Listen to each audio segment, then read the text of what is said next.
So this is again my 3x3 meter self-made silk nylon tarp. And it has some really nice features. So as soon on, like, everything is like nicely doubled up, and so there's a loop here. There's a possibility this is the ridge line when it's set up differently. So this would usually be the ridge line, and in the middle of the ridge line on the inside I have loops, so I can run a washing line under the tarp or hang stuff over me, mosquito net, whatever.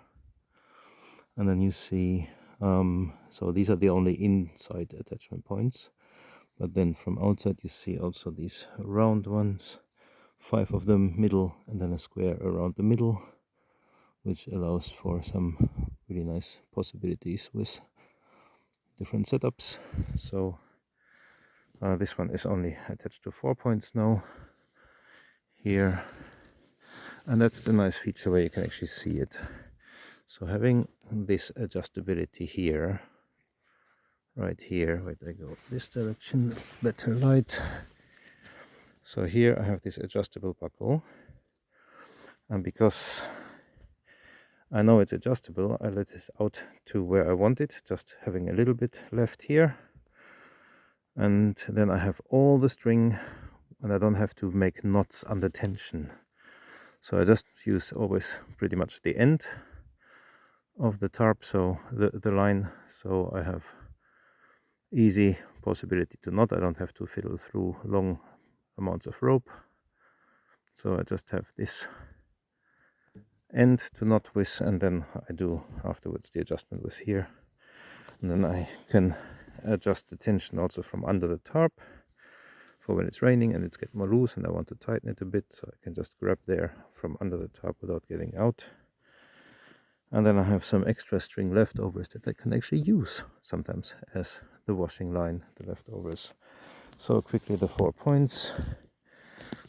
And this bottom corner is just my old trick of making a bundle under the roots with a quick release knot. Also here really nice when you can just work with the rope end and then do the adjustment over there.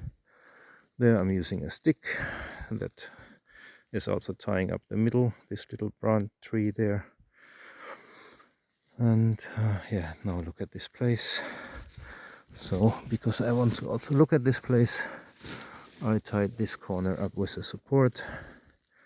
So in the morning, when I have been not moving for the whole night, or not much, have had a very, very small circle of disturbance and ears all the time open, so also, you know, a sense that works well in the night is always alert. So that makes things easier knowing that you can trust that, and so you can sleep with a bigger circle of awareness than circle of disturbance, which is interesting because that is what we need for survival, to have our circle of awareness bigger than our circle of disturbance. The circle of disturbance, how deep into the area and time also around and behind us do we, or can we be noticed, that others know we were there or we are there, and that you can affect by moving slowly and dressing without I don't know, weird colors and shapes. Maybe weird shapes can be good to break the typical human shape, but also not using perfumes, taking care of what you wear, how you walk, silent. Circle of disturbance can be really, really small. Sit with the binoculars right next to a tree, don't move, or sleep. Really nice. Of course, a lot of activities happening at night, so I'm gonna miss that while I'm sleeping. So, but in the morning when I wake up, I haven't been moving for a long time, and then I can just sneak out or stay in bed with my binoculars. And also nice when sleeping under the tarp, it's not only the visibility and that you can kind of check what you hear. In the tent you can hear, but then you cannot check without making a noise of opening a zipper or something. So the I don't know how close I have to come to the camera. I turn the camera. So yeah, so the circle of disturbance can be affected, circle of awareness can be affected. Use binoculars or wear a helmet with music on your ears. Walk around in owl vision, or have your eyes on the ground in front of you or on a screen. Circle of awareness we can affect. So yeah, and that's one reason why I love the tarp also. Waking up and everyone around you is behaving kind of normally. Having gotten 8 hours or more used to you're not posing any danger for 8 hours or however long you sleep.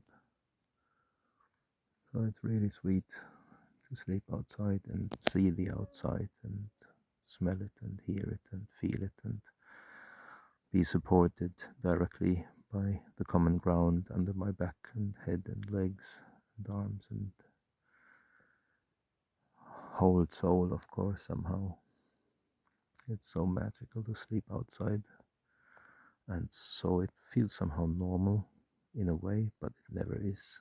It's always wonderful. So this is also not only about the tarp setup, as you maybe have heard. This is also about getting you to spend the night out and don't watch just YouTube videos, right? Make yourself a nice tarp. Use something cheap. Doesn't need to be fancy. Just get out. Yeah, you can sleep outside in warm enough clothing and rain clothes. You don't need much fancy gear. And there's always an easy way to build shelter or use shelter that already exists. And you can always be warm, dry, safe. Any season you can be warm, dry, safe. If you want to learn all this, you can visit me. Don't fly, but I can be booked as a wilderness guide. That's what I do. So if you want to spend a night out, do it wherever you can. If you want to come with me, come for at least 5 nights. So, yo, interesting times and good times, and also like these ones. Walk barefoot in the woods, or walk barefoot whenever you can. Is like super tools, can help you holding on to things and climbing up some places and stabilizing a wood piece that you're working on, or so useful, and you feel so much information. Cleaning up the ground where I'm going to sleep now, a thing of a minute. Feel it, take it. Have a good one. Bye bye.